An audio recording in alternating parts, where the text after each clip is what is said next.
Are you ready to give up your business that you started recently?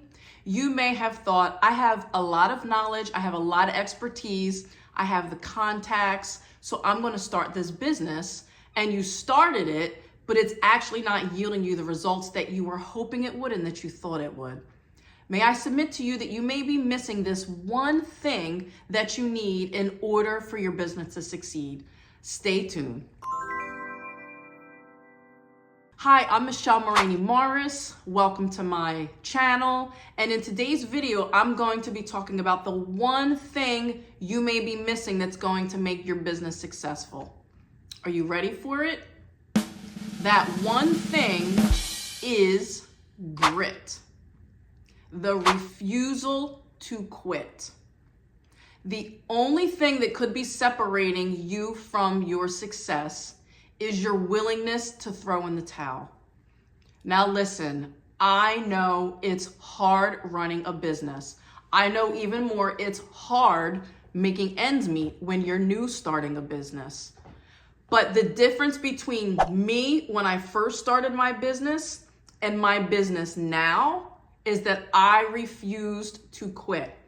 There were many, many lean years where I was not making money.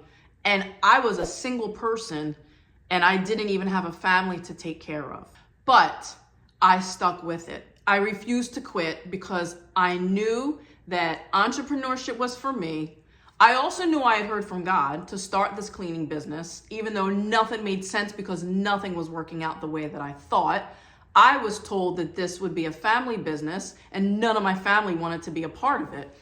They helped me out for sure, because I needed help filling in the gaps with cleaning, but I thought everyone was gonna be on board because, I heard from God, Start the business, and everyone's like, that's nice, good luck, count me out. But I just kept sticking with it.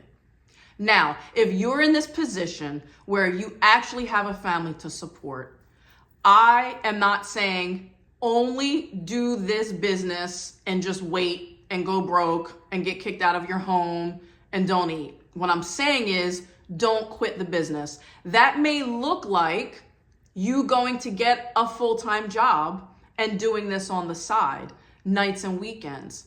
That may look like your spouse having to get a second part-time job so that you can make up the income. Most businesses do not become profitable for 2 to 3 years. And I really wish people understood this, because thinking that your business is going to make you money right away or profit right away is the reason that most business owners quit, because they have false expectations of the truth. And it doesn't even help that there's social media now. I can assure you, if I started my business when there was social media, actually there was social media, it was called MySpace. It was called MySpace, but no one was talking about their businesses. They were just on there trying to get some booty calls in. If I had a constant flow of advertisers telling me that they made millions in 1 year, you can do this and make 6 figures in 1 year, I would have thought I was a failure. I would have thought that I was failing. But the truth is, business takes time to make a profit. Anything that's done right takes time. Now, there are exceptions. There are YouTubers, per se, that make millions. You don't know what businesses go through to make the money that they make. So I'm encouraging you to not quit. That is the one thing that will cause you to fail, hands down, every time. Now, if you are at the point where you're ready to quit, just tell yourself, I can do this. I am going to just keep repeating my habits until this becomes successful. Now, in this, there may be things that you are doing wrong that is keeping your business from growing. If you have a cleaning business and you're not, and let's say you're year 3 and 4, and you're not getting a lot of traction yet, you are going to have to take a hard look at the business to find out what's wrong. Because in the house cleaning industry, unless you live in a very, very rural area, house cleaning businesses are in high demand. So what I would do if I were you, and your business is just not taking steam after the 3rd or 4th year, I would start asking your clients, hey, what can I do to give you a better cleaning experience? You're not going to say to them, what am I doing wrong? You're going to say, hey, I would like to know, is there something that would make your cleaning experience with me even better? Like, tell me one or two things that I could do to just make things better for you. And listen to what they say. They may start giving you a laundry list of things that they actually thought you should be doing that you're not doing. Take their advice and start to clean better. That could be the one reason that you're not getting more business, is you're just not cleaning really, really well. The other thing you may need to do is start advertising in another area. You may need to start getting clients in a different area from where you live. Maybe you live a half an hour away from a wealthy town, but if you could get a few clients in that wealthy town, let's say you could get 4 new clients in a wealthy town, you only drive there 2 days a week and you just stack your clients on the days you're there, that's an investment that's worth making, that extra 30-minute drive. So there are things that you can do to look at to see why you are not growing. But I actually want to go over, I actually wrote down some numbers of my cleaning business, and it's not to flex at all, because trust me, there are a lot of people making way, way, way more money than my business makes. But okay, so I started my cleaning business part-time. So these are part-time numbers because I was in college. If any of you saw my video, I was in college. I needed a job because I had moved off campus and my parents were like, we're not paying for your apartment. So I started my cleaning business part-time. In one week, I had 10 clients. So I was just doing apartments. I was making $800 a month, working 2 to 3 days a week. Now, $800 a month, you guys are thinking $800 part-time for a college student now. No. You need to think 30 years ago. I was in college 30 years ago. Oh my gosh. 30 years ago, that would be like almost making $1,800 a month, working 2 to 3 days a week in college. Okay, I did that for 2 years. Then I went and worked at the sports arena in Philadelphia. I closed up shop. Okay, then I went and bought another franchise. That didn't work. So here I am back in 2004 with no job. For the first time in my life, I was unemployed. So I started my cleaning business a second time in a different area. Okay, so that was 2004. My first year in 2004, I only made $10,000. So I was still technically part-time. However, my goal wasn't to be part-time. My goal now was, well, if I can make $800 a month part-time, I should be able to make, $4,000 a month full-time. Well, I could, but it didn't happen right away. 2004, I made $10,000. 2005, I made $15,000. Now, mind you, I wasn't just doing house cleaning.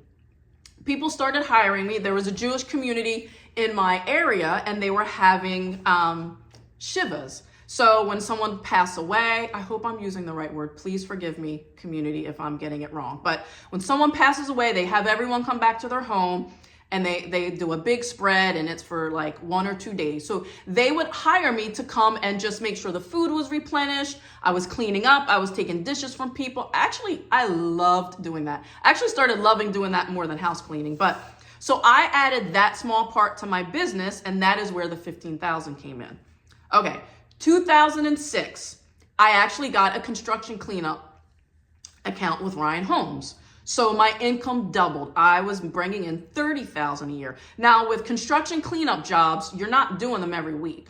If I was doing them every week, I actually probably would have made around 100 grand, but you can only clean as many homes as they can build. So when you get a cleaning contract, a construction cleaning contract, they generally keep one contract for, one cleaning company for one area. So it's not like they were giving me every single home that they built. I had a specific area.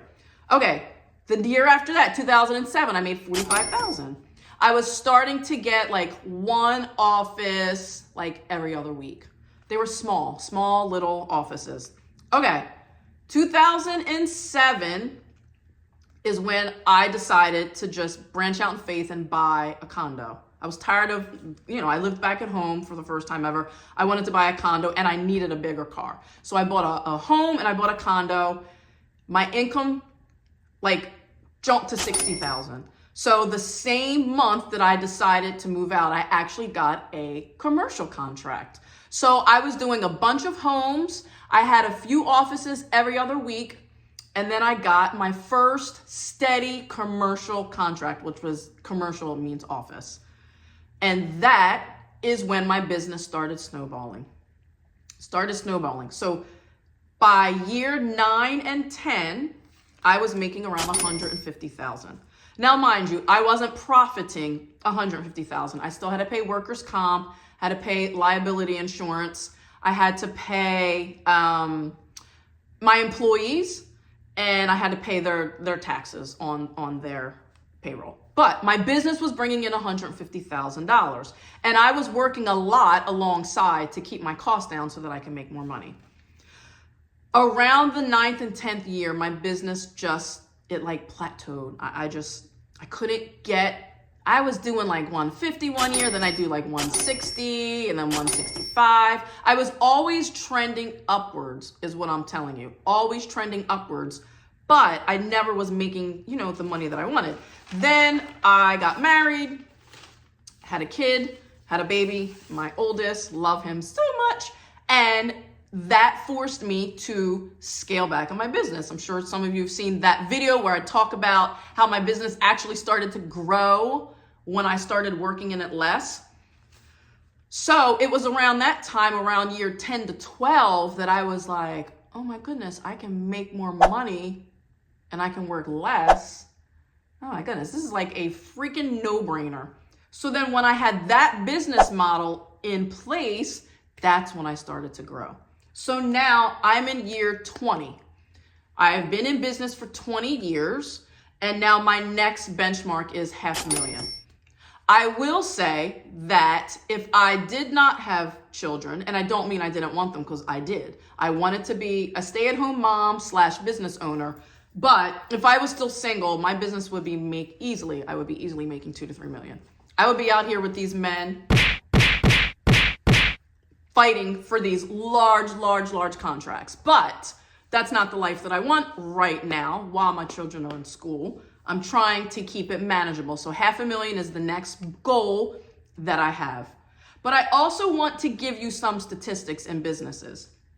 Because if you're feeling like I just can't do this anymore, you're not alone. 20% of businesses fail in the first 2 years. So that's like, 1 out of 5? 45% of businesses fail within 5 years. 65% of businesses shut down after 10 years. And I can tell you I was around that point. Around 10 years for me, we hit a recession and I was not getting paid. And when you're in the cleaning industry, a lot of times people see cleaning as a luxury. So people were cutting back and I wasn't getting paid. So I fell into the 65% of the people who almost went out of business. However, I just have come too far to know that I am not meant to go clock in and out for somebody else. That's just not my life. That's just not me. I wish it was sometimes, honestly, because they have great benefits, good pay, steady income. You don't have to chase people down for money. But I just know for me, that's not. I'm just an entrepreneur. So that's what made me stay. If that is where you are, that is where you really need to dig deep and say, am I an entrepreneur or not? Do I have a business that I believe in or not? If this business that I'm doing right now will make me the kind of money that I desire, would I want to quit or no? 25% of new businesses, only 25% of new businesses survive 15 years. And I would like to say congratulations to myself. As Snoop said, I'd like to thank me because I am at 20 years. Congratulations to myself. Can I get some sound effects of cheer? Because it is hard, y'all. But I am telling you, as a woman who has been in business for 20 years, a 25%er is what I am. I would listen to someone like me who's been in business for more than 15 years. Okay? I would listen to someone who has been through years and years of ups and downs and failures and losses and hiring freezes and having to fire and losing accounts that you weren't expecting because clients are moving. I have been through it all. I would listen to someone like me Do not get advice from people that don't have businesses. Do not get advice from people that quit their business. They're just going to feed the negativity that you're already feeling. You have to be able to encourage yourself. You have to listen to people who have not succeeded until they did. That is what you need to listen to. You need to maybe think outside of the box. What is going on here? What am I doing wrong? Take a day to just sit and be with yourself. Is this business heading in the right direction? Are there areas that I could button up? While your business is slow, now is the time that you should be buttoning up your systems, your processes, your customer service, your training. You have the time now. Think about what would happen to your business if you were making 10x what you're making now. What would you need in place for that to happen? Don't wait for your business to grow really large to then start putting systems in place. Been there, done that, was a disaster. Put the systems in place now. Think about, where do I see myself in 10 years?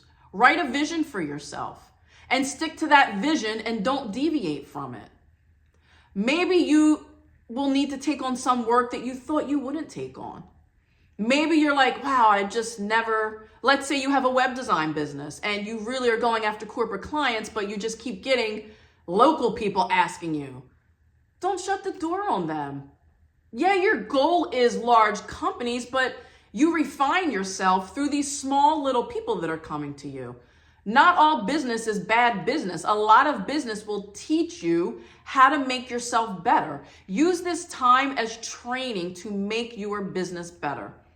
But most importantly, do not quit. I hope you are encouraged from this video. I also am offering coaching for cleaning business owners. You can book the link below and schedule it. It's a 45-minute call for just $99. And I will help you with any problem that you have. And maybe you're newer and you just kind of need a blueprint so you can figure out where you're headed, or a blueprint so that you can get where you want. As I said before, all homes are built with blueprints. You wouldn't build a home without a blueprint. You really shouldn't build a business without a blueprint either. So I can help you. I can help you with that blueprint to help your business get there faster.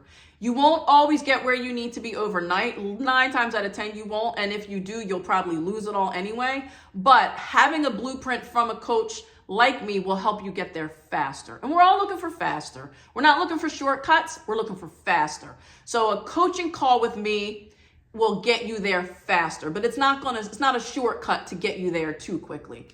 I also have some freebies. You can download them. And as always, if you like this video, please like and subscribe and send it to someone who may need you. And that's all for now. See you next time.